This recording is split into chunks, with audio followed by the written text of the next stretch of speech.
We are all racist.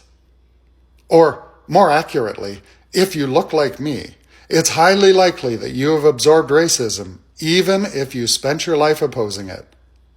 And before you scroll past or smash that comment button with your objections and indignation, let me explain what I mean. Because 10 years ago, I would have fought this statement too. I would have said, absolutely not. I've seen systemic racism. I've spoken out against it.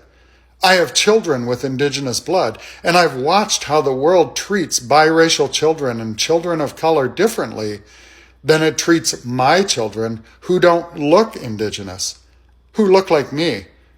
So I would have said, no way. But here's what changed things for me. The more I learned, the more I realized just how much I didn't know. Because there are two very different kinds of racism. There's the kind rooted in hatred, the conscious belief that some people are inferior. And I don't have that in my heart. I never have. I suspect most of you watching don't either. But there's another kind of racism. The kind rooted in ignorance. The kind baked into systems, norms, assumptions, and the phrase, that's just how things are. And that kind? That used to show up in my life far more than I wanted to admit, even while I thought I was informed. And here's what that can look like in practice.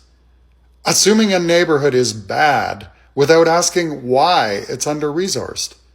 Believing police are neutral because they've always been neutral to you.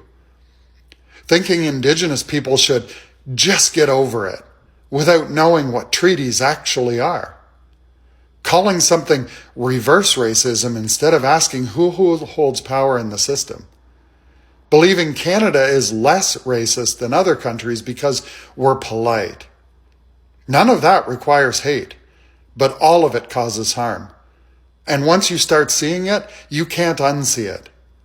Because the reality is this: people who look like me will never fully understand what it means to move through a world where you are the minority, where the system has been designed for hundreds of years to benefit people who look like me and you and disadvantage people who don't.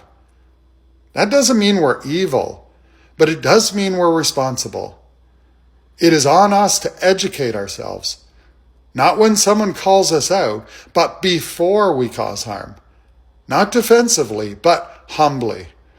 If we truly want a better world, we have to start with the foundation that all humans are created equal, and then be honest about the fact that our systems don't reflect that yet.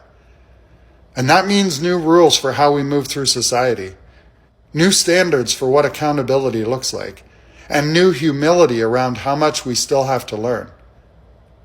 I need to apologize to people I've interacted with over the years, because while my racism was never born of hate, it was born of ignorance. I should have done better sooner, and I'm still learning. For those of you watching who are part of racialized communities, if you're willing, drop your recommendations in the comments. Books, documentaries, films, or just your lived experience. I want to learn, and I want to help others learn. Because I don't want you or your children living in a world that is designed to hold them back instead of letting them thrive. And for those watching who look like me, let's stop arguing about labels and start doing the work. Are you with me? Peace out. And if you're not already following me, you should. It's going to be a ride.